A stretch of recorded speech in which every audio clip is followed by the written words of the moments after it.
Hello, I'm Michael Burke. Many of us are keen to find out about our family tree, but what if there was a pot of gold to be found at the end of it? To find that you're part of an inheritance is quite a shock. But I didn't think it was 1.3 million. Finding forgotten families is the job of the heir hunters. They use genealogy to locate the next of kin who are in line for unexpected windfalls. You are Virginia? I am. A visit from the heir hunters can change lives. Suddenly to be thrust into this new family, it's been a real roller coaster of a ride, it really has. I feel very proud of my father. He went through such a lot to give us what we've got today. You never know when they might come knocking at your door.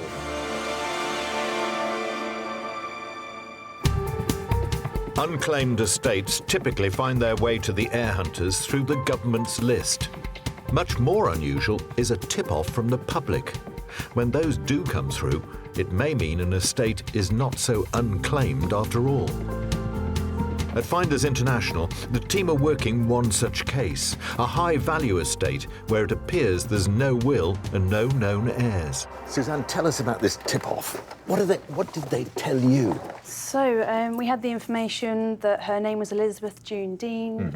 She passed away back in 2014, so quite a few years ago now. Whereabouts? In Hampshire, in a village in Hampshire. Did the person who tipped you off give you any indication of how much she would have been worth, what her estate would have been worth? So we know that she owned property in this village in Hampshire, and we think it could have been in the region of around £300,000. £300,000? Yeah, from that area. Well, it's a lot of money to be lying around for all that time. Did the fact that you had a tip-off from a member of the public mean that you had this all to yourself, that you didn't, on this occasion, have to worry too much about any competitor firms trying to track down heirs? Yeah, I mean, that's the good thing about this case. But we always have to think on the other hand, you know, that person may have told a competitor the same information that we had. So we had to work. So you couldn't be sure? No, we had to work in the same way. So you have to work on the basis that, that there might be competition there. Yeah. And you've got to get your skates on. Yeah, definitely. Well, it's a gamble. It'd be interesting to see how it turned out. Yeah, for sure. Elizabeth June Dean died in 2014 in the Hampshire village of Liss, a place it appears she lived most of her days, and where neighbour John regularly saw her on her way to work. She would ride to work on her bike. As far as I know, it was something to do with nursing. Lived here all her life. Although they didn't chat much, John remembers a kind and thoughtful neighbour. When my kids were small, she brought a few things over, you know, little tiny things for Christmas, wrapped them up. Despite that, he learned little of any relatives Elizabeth may have had. Never ever saw any family. Perhaps a few friends used to pop round, the next door neighbour, but that was about it. The team put worries of a will to the back of their minds and cracked on with research, taking the chance that a valuable estate worth upwards of £300,000 was up for grabs. My first step is to try and find out whether Elizabeth was ever married, whether Dean is her maiden name, or whether it's her married name. Working with the knowledge that Elizabeth lived her entire life in the same Hampshire village, it's not long before Suzanne digs out vital information on whether she married. There's no marriages in Hampshire. She was born in Hampshire, passed away there, so I'm assuming if she did marry, she would marry in that area. With no record of a marriage or children, the hunt for heirs now moves on to any brothers or sisters Elizabeth may have had. Her parents, Frederick James Dean and Jane Bell. Now, they married in 1928, and they all appear on the 1939 register. It's just the three of them. So, a family household made up of just Elizabeth and her parents. If rightful heirs are to be found, it'll now be through aunts and uncles and their descendants. There could be some cousins to locate, or if not, it'll probably go down to cousins once removed. With the search area now thrown wider and with limited resources, it's crucial to focus on leads most likely to turn up heirs fast. Olivia, are you able to see if you can get this marriage locally for me? Both the paternal surname of Dean and the maternal surname Bell are very common, making research much harder. Given the name Jane Bell, it's such a common name. There's no middle name there to sort of distinguish her. I think we'll be concentrating on the Dean side and trying to locate heirs on that side. Elizabeth's father, Frederick, had a middle name, which helped Suzanne locate records of his parents, James Dean and Susan Taylor. From there, she tracks down their other children, 2 boys and a girl, uncles and aunt of the deceased. The deceased father had 3 siblings, so there'll be 3 lines to look at on that side. Good news, 3 paternal siblings, 3 strong leads to heirs. But with such a high-value estate at stake, Suzanne recruits help chasing them up. William Dean. I can divide them up and we should be able to work through quite quickly and hopefully find some heirs today. Do you want to look at Albert? Yeah, we'll do. So he's on both of them. Suzanne gets cracking on the line of Aunt Emily, and an unusual middle name from the Bible soon provides their first solid lead. Emily Keturah Dean. That was quite an unusual middle name. Searching the indices for an Emily Keturah soon gives results. So it's been quite easy to pick out her marriage using that middle name. Evidence of a marriage for Aunt Emily brings hope of finding children who would be cousins and rightful heirs to Elizabeth's £300,000 estate. Yeah, we could do that if we can't find anything for her. Investigations into Uncle Albert have unearthed something worrying. A military record from the First World War showing he'd served in the Mesopotamia campaign.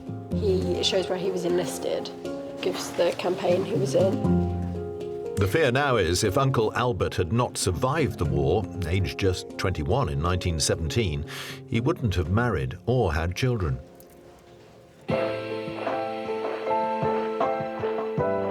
Albert Dean was serving as a corporal in the Hampshire Regiment in World War I, fighting the Ottoman army in what is now modern-day Iraq. They would be working in hugely hot temperatures, things they wouldn't have experienced before. This was mechanised slaughter. It was bloody warfare in a way that had never been seen before. The Ottoman army fought fiercely, and the campaign turned into a military disaster. Troops were under siege and desperate to avoid capture. So it's putting the soldiers under extreme pressure because being a prisoner in the Ottoman Empire was not something that many survived. Thousands were captured and forced to march, almost 3/4 of them dying from dehydration and starvation en route. But Uncle Albert somehow escaped, only to find himself fighting once more.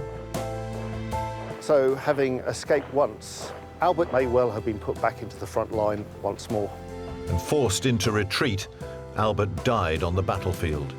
Albert Dean died on the 24th of February 1917, trying to cross the River Tigris with the 1st and 4th Hampshires in an environment that they were not familiar with, under heavy attack from the Ottomans.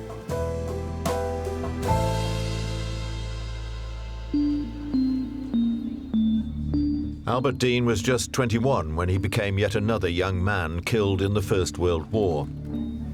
Despite the likelihood he'd never married, let alone had children, Camilla searches the records in hope. There's no marriages prior to that, to 1917, unfortunately. Okay, so no heirs there. Hopes now rest with the remaining 2 paternal siblings. So we're down to 2 more stems. But Holly's search on Uncle William reveals further bad news. Okay. He also died without marrying or having children. So now they're down to 1. And there's even more bad news on Aunt Emily's line. Suzanne's search for any children is turning out to be trickier than expected. I can't see her relating to anything else. There's now no option but to transfer the hunt to Elizabeth's maternal family and the much trickier name of her mother, Jane Bell. Senior case manager Ryan comes on board to help, straight away facing even more problems with the mother's records. She was born on the 19th of October, but there's conflicting dates for the year of birth. We've got either 1896 or 1897. The most important thing is to find a birth record for Jane. Pinning down the right person among the huge numbers of Jane Bells is an extremely difficult task. Have you found anything? Two from up north, one from the Midlands, and I'm even wondering whether she'd be Scottish or something. Oh, right. Yeah, it is actually. So there is actually more. Suzanne can't confirm who the correct Jane Bell is, so has no option but to order a certificate to verify the mother's identity. We still can't establish a birth for her. I've ordered the deceased parents' marriage, which should come in tomorrow. Now it's a waiting game. Will the marriage certificate help locate heirs on this potentially valuable case? Or will this big team effort all turn out to be a costly waste of time? If we're unable to find any heirs, then the money remains with the government. When the heir hunters start their research into a dead person's family, they never know what they're going to find. Occasionally they come across people who've made an extraordinary contribution to the society of their day. But sometimes the research can lead to darker periods of the past. This would certainly prove to be true of one case, which came through the government's list of unclaimed estates and was picked up by genealogy firm Fraser & Fraser. The estate of Henry Arthur Coke is a treasury case that we started working recently. He was an engineer and he passed away at a care home in Abergele. The case had come to light after the deceased bank flagged up unexplained account activity several years after Henry Arthur Coke had died in 2006. It is quite strange to have a case where someone passed away over 11 years ago. It's a long time, and the care home where Mr. Coke had spent his final years were unable to give any further details about him. But research quickly revealed a property still in his name. We did our inquiries with the neighbours. No one had heard of the deceased, and all they knew is that the property was being rented out. We eventually found out that the property was in fact being looked after by the stepson of the deceased. Based on the current information that we have, we know that the property will be in the region of about £150,000. The news that this was a valuable estate came with the revelation that Henry's stepson was unaware he was not entitled to any of it. The rules of intestate state that an estate must go to living relatives, so they have to be bloodline relatives. It's a clear warning to stepfamilies of the vital importance of making a will. Stepchildren are not entitled under UK intestacy laws. The only instance when they will be entitled is if they are adopted by the deceased. Here's your coat case. Thank you. The urgent search was now on for blood relatives who could inherit. If none could be found, the estate would all pass to the hands of the government. With the birth, you know, sometimes systems put up the wrong birth dates. Sinead swiftly searched the Births and Marriages Index for information on Henry Coke's near kin. So my first port of call would be to find Henry's birth, Henry's marriages. Henry Arthur Coke died in a North Wales nursing home aged 85. Born in Willesden, northwest London, to James Edward Coke and Hilda May Bailey, he'd married in 1946, but had no children before being widowed. A second marriage provided Henry Arthur with a stepson, but no bloodline heirs to his estate. So those were the facts, but a fuller portrait of Henry Coke came from a family friend's childhood recollections. Henry Arthur Coke was a kind, friendly man, a smart, dapper man who always looked cheerful and tidy. My family used to pay visits to his home, which was in North London. I always remember his slightly Cockney accent.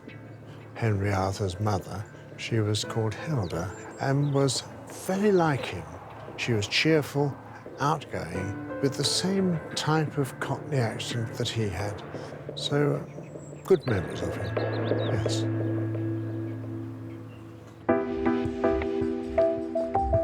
A valuable estate at stake, It was on Henry's mother's side that the team started their search for bloodline relatives. They discovered that Hilda had yet more in common with her son. She had married twice. So Henry's mother, Hilda May Bailey, in 1908 married a Walter Lewis, who was her first husband. Great news. A previous marriage by the dead man's mother could mean half-siblings, all leads to rightful heirs. She went on to have 2 children, Richard and Roy. Hopes of a swift result for this case were not to last. Roy passed away at the age of 11 in 1921. Richard went on to marry a May Langmead, and unfortunately, again, they didn't have any children. And Richard passed away in 1996. Despite having 2 half-siblings on his mother Hilda's side, neither had led to heirs. The search would now move to maternal aunts and uncles. If they or their descendants were still alive, they would be heirs, entitled to inherit. We found that Hilda May Bailey was born in 1887 in Islington, and Hilda's parents were Charles Edward Bailey and Caroline Burdett. We then looked to see if they had any further children and found that they actually had only one other child other than Hilda, and that was Edward Henry Bailey, who was born in 1886, also in Islington. If this sole maternal uncle had not had children, all hope of finding living relatives on this side of the family would be gone. With so little to go on, and a chance that rival firms could also be chasing any potential leads, it was time to take the search for Henry's father's side of the family.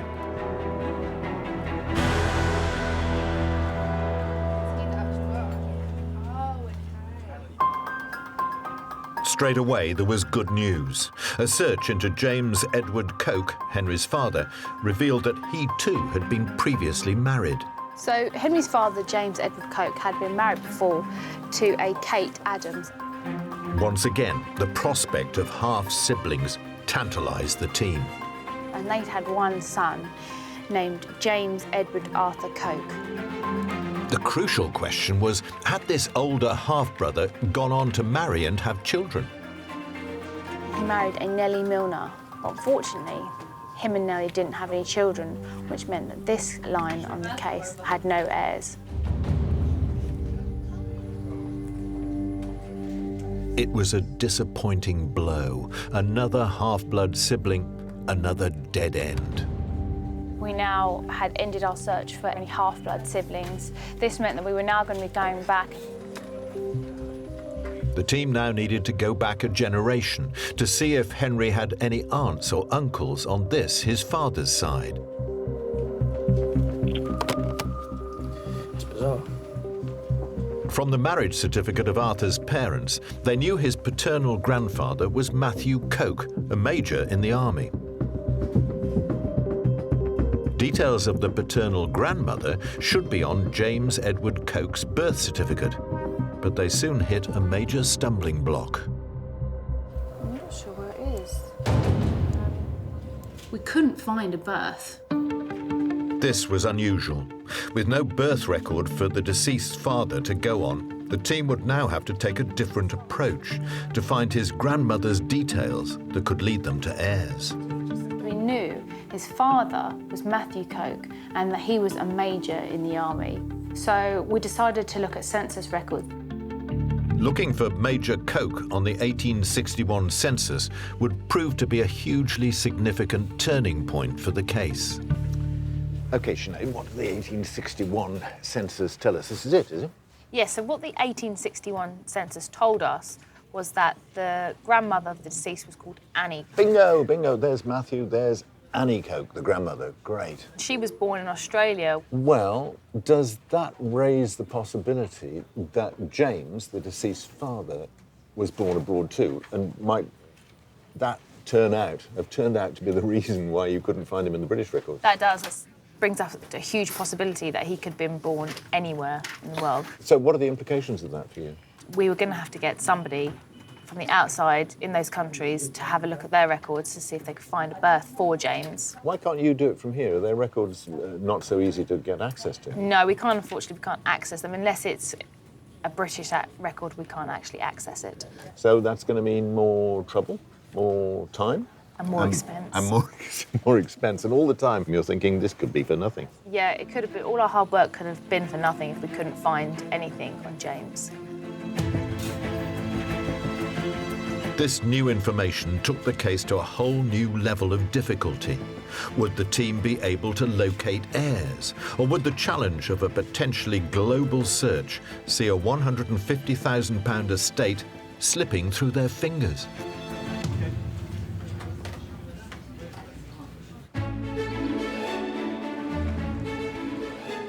Every year in Britain, thousands of ordinary people get an unexpected knock on the door from heir hunters. I found that amazing, that I had that side of the family that I didn't know existed. Over the years, the heir hunters have given fortunes to the heirs that they find. As well as the unexpected windfalls, they also reunite relatives. A little bit shocked to find out that I had a long-lost relative. There are still hundreds of estates left unclaimed. Listen carefully for the names. If you recognise yours, then one of them could rightfully belong to you. Today, we've got details of 2 estates on the Government Legal Department's unclaimed estates list. The first is of John Eric Huddleston, born in Edinburgh in 1945. He married in Canada, but died in Portishead, Somerset in 2013. Is the Huddleston surname in your family? Could you be a beneficiary of John's estate? The next unclaimed estate is that of Arthur George Fry. He died in 1988, aged 76. He was born, married and died all in the county of Dorset. Are you a Fry with connections to Dorset? If so, the windfall could be coming your way. At Finders International in London, the genealogy research team are working on a tip-off from the public. The hunt is on for relatives of Elizabeth June Dean, who died 3 years ago, leaving property worth around £300,000 that's been sitting empty ever since. Occasionally, members of the public will notice that a property has been vacant for some time. A member of the public could possibly contact other firms like ourselves. So in that sense, it's still quite competitive. The team wanted to get to potential heirs before their rivals and started work on the deceased father's side. But research led nowhere, wasting time. He's probably passed away. All hopes moved to the maternal side. However, the mother's tricky common name of Jane Bell left them waiting to confirm identity through a marriage certificate. And finally, that's arrived. It took us a while to find out exactly where the mother was born and her parents' names and her siblings. Using information from Jane Bell's marriage certificate, the team can confirm this is the deceased's mother and find her near kin. Jane Bell's parents were James and Eleanor. And good news, she had 6 siblings, aunts and uncles of the deceased, who survived into adulthood. 6 aunts and uncles of the deceased. I'm hoping we can get to finding some heirs quite quickly today. No fewer than 6 new leads to heirs, all sharing the tricky common name of Bell. Finding the right records is a massive challenge. We're working with the surname Bell, and it doesn't help that all of them just have plain first names. Tough research on all 6 maternal aunts and uncles. Once again, it's a team effort. So, I've given you 2. Okay. Sarah and James. I've got a line for you, 1 line for you. Okay. Suzanne digs out records on the oldest uncle, Edward. He's born in 1885 in Walsall. He married in 1910 to Lottie Adams. The key question is, did this marriage lead to children, meaning cousins and rightful heirs? So from 1911 onwards, I've done a birth search, and one has come up for a Minnie Bell, born in Walsall. Finally, a first cousin on this case. But the good news doesn't last. Looking into Minnie further, I found that she's passed away as a belle. So from this line, it looks like there's most probably no heirs to be found. It's a blow, and with 5 remaining maternal aunts and uncles to research, there's no let-up for the team.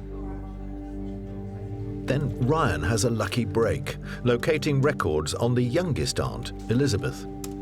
Elizabeth Bell, I thought it would be more of a common surname, but I just found the one. There's a marriage between an Elizabeth Bell and a Thomas Hill in 1918 in Walsall. And the luck continues.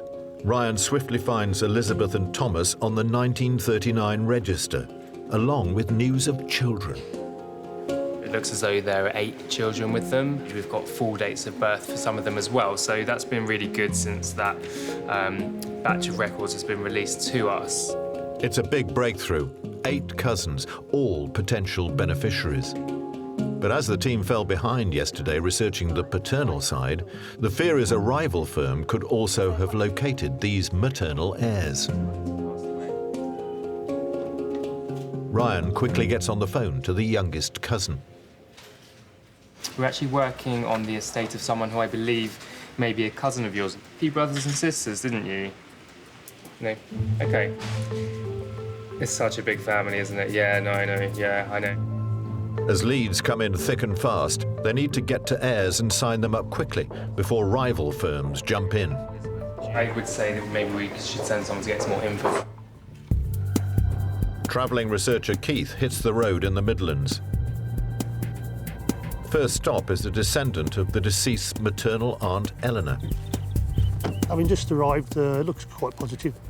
But the information from the office turns out to be wrong. She passed away in 2010. Not a good start. Keith hopes for a better result, contacting an heir from the line of Elizabeth's uncle, James Bell. Not looking too positive, to be honest. So we'll knock the door and see what happens. His first heir dead, and with Keith unable to make contact with his second, this could all be a waste of time and resources. But with a £300,000 estate at stake, there's no option but to plough on. We'll do the best we can and see what information we can get. But fingers crossed.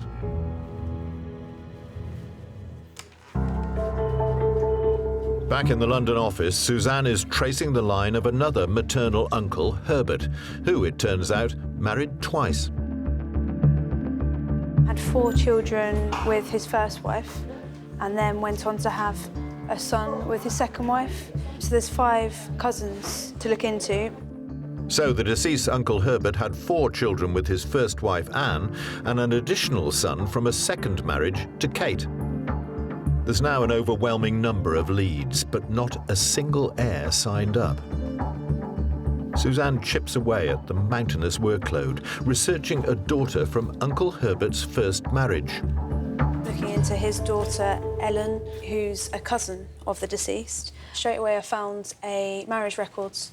There's only one that comes up. Quickly finding cousin Ellen's marriage soon reveals yet more leads to potential heirs. I've done a Bradley and Bell birth search. So it looks like they have 9 children altogether. And this time, it's good news. From these 9 children of cousin Ellen, the team tracked down 11 living heirs, all of whom sign up to what is expected to be a high-value estate. And here are 2 of Elizabeth's heirs, descendants of cousin Ellen, Yvonne and Julie. I thought it was a hoax at first. We didn't know Elizabeth Dean at all. Shocked, because I couldn't think of anybody in our family who'd have money. It looks like taking a chance on a tip-off from the public has turned into a big success for the team. They go on to snare a massive haul of heirs to Elizabeth Dean's estimated £300,000 estate. There's 42 beneficiaries. It took a while to locate them all. You know, it was a lot of work and a lot of effort, but we did get there in the end. While waiting for news on the final value of the estate, a call comes in from the deceased solicitor and stops everyone in their tracks. Suzanne, it was all looking so good. Job well done. Yeah. What was the development?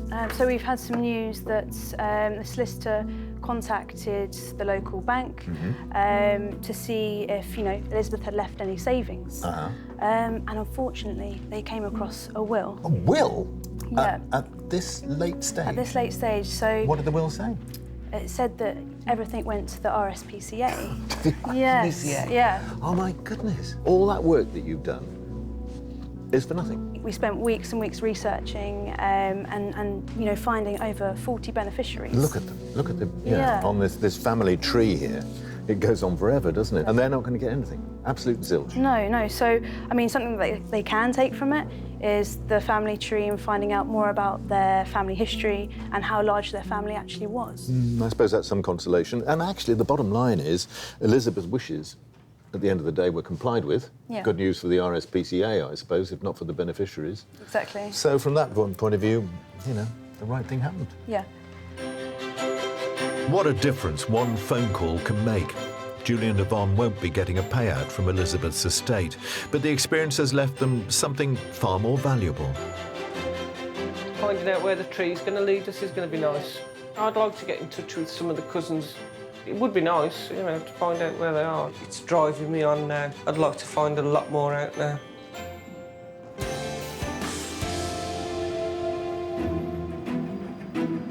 Genealogy and probate research firm Fraser & Fraser had taken on the case of Henry Arthur Coke, who died in a North Wales care home in 2006, leaving no will. Hopes of quickly tracing heirs to the estimated £150,000 estate had been dashed with a series of dead ends. This meant that we were now going to be going back and looking at Henry's aunts and uncles and their descendants. But inquiries into previous generations had turned up just one uncle on his mother's side. This left us worrying. While research into the paternal side had found grandmother Annie was born in Australia and grandfather Matthew Coke was born in Jamaica. With the hunt for heirs potentially going global, Accessing records from overseas can be quite difficult. this case was now a massive undertaking and a big risk. Looking for birth and marriage certificates overseas would be costly and time-consuming. But as the grandparents had settled in the UK, the team were hoping census records could provide enough clues to lead them directly to heirs.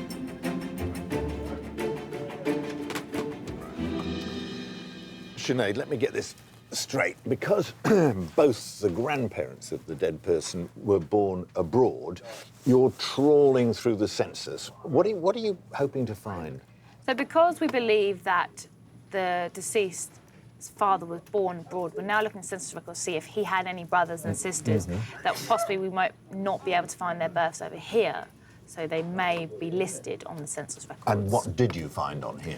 Well, we found that on the 1861 census that there is an Edward and Juliana Coke. And they are the great-grandparents of the deceased. They are, They're yes. a generation further back. If you see his occupation, you'll see why that they've gone from Jamaica to England. Well, it says here, proprietor within, does that say, the island of Jamaica? Quite possibly. Presumably means he owned an estate in Jamaica. Yep. And upon further research into Edward Coke, we found a British slave ownership record for him. This lists the compensation he got when the UK abolished slavery. He was actually compensated. He was compensated by the British government for having to give up his slaves. But there he was. He was a slave owner at the end of those terrible days of slavery in the Caribbean. In the early part of the 19th century, Henry's great-grandfather Edward was one of several plantation owners on the island of Jamaica, which operated on the backs of slave labour. Edward Coke was the owner of Painstown estate. It had roughly 70 enslaved people in the 1820s. It's likely that they were a wealthy family. Jamaica was a British colony. Hundreds of thousands of enslaved people from Africa were brought to Jamaica and to the wider Caribbean to work. There was a great deal of wealth that could be produced in this particular way. The plantation owners kept birth and marriage records to protect their property and inheritance rights, while stripping their enslaved workforce of all family history, names, records and origins, a bitter legacy for the slaves' descendants. Whites dominated and enslaved people worked.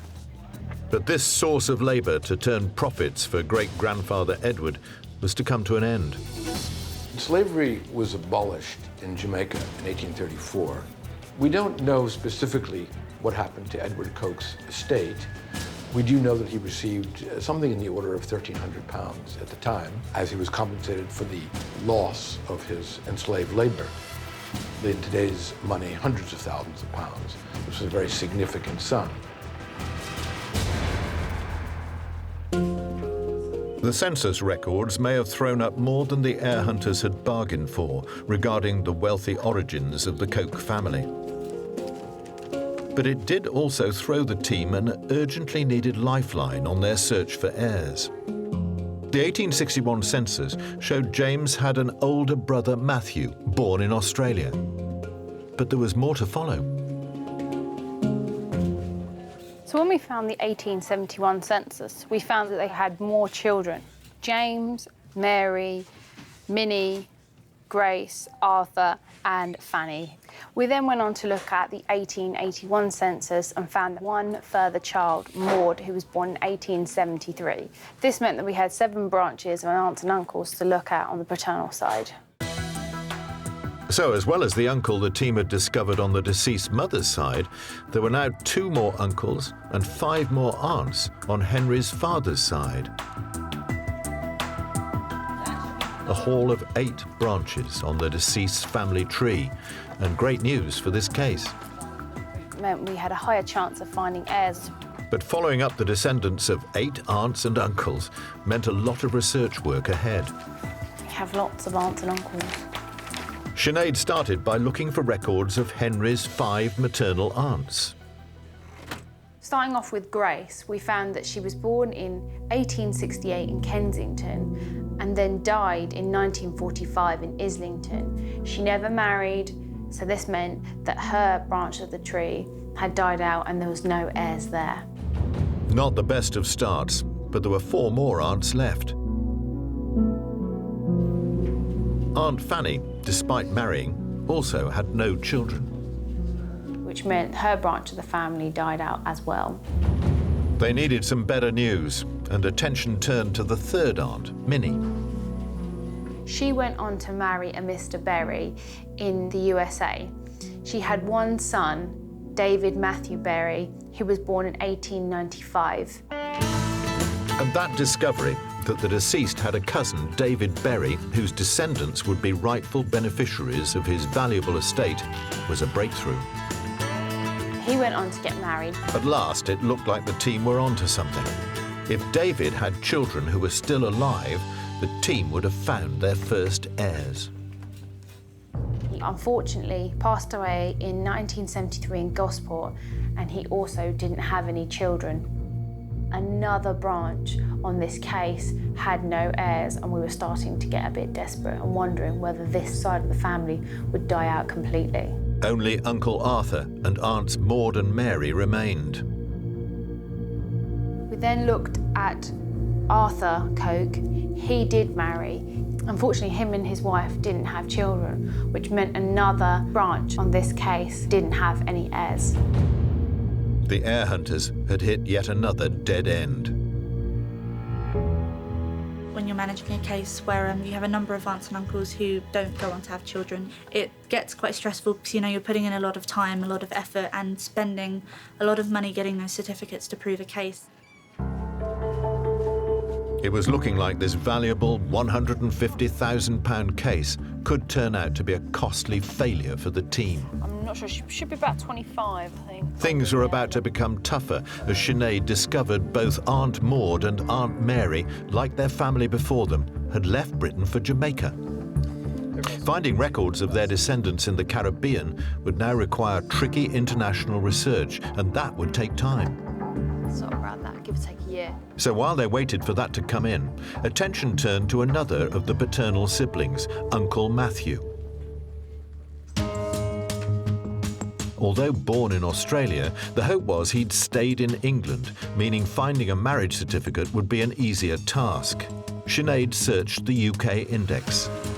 Matthew Coke married Annie Manners in 1885. Good news. Matthew had married in England. The question was, did Uncle Matthew's marriage lead to children? They went on to have 2 children. That was a great relief. Uncle Matthew had a son, Henry, and a daughter, Gladys, both cousins of the deceased. If either of them had children, these would be leads to heirs. Sinead held her breath and continued the research. Their son, Henry, he had 1 son, Cyril, who had 3 children. Now the hunt for heirs was going from strength to strength. Instead of dead ends, the research had turned up 3 more leads. Out of those 3 children was Barbara May Coke.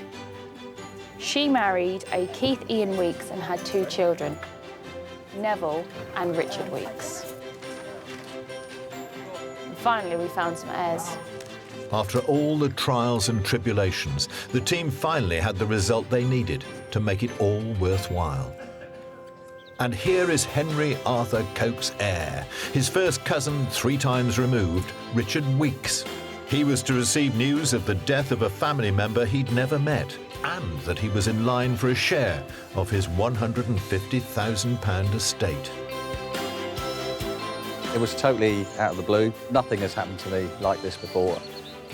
Sadly, the deceased Henry Coke passed away in 2006, and I never knew him. If Henry was here now, I'd buy him a pint. After 1 heir came more.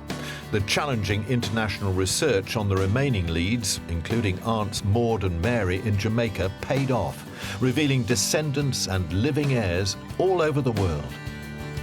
So in the estate of Henry Arthur Coke, we have a total of 17 beneficiaries at the current time. So we've got 14 on the paternal, 3 on the maternal. However, it will more than likely change. Research is still ongoing, and where it is overseas research, we're finding new people every single day. It was a great result for the team on what had been a difficult case. For heirs like Richard, along with a financial windfall, came the exciting discovery of relatives across the globe.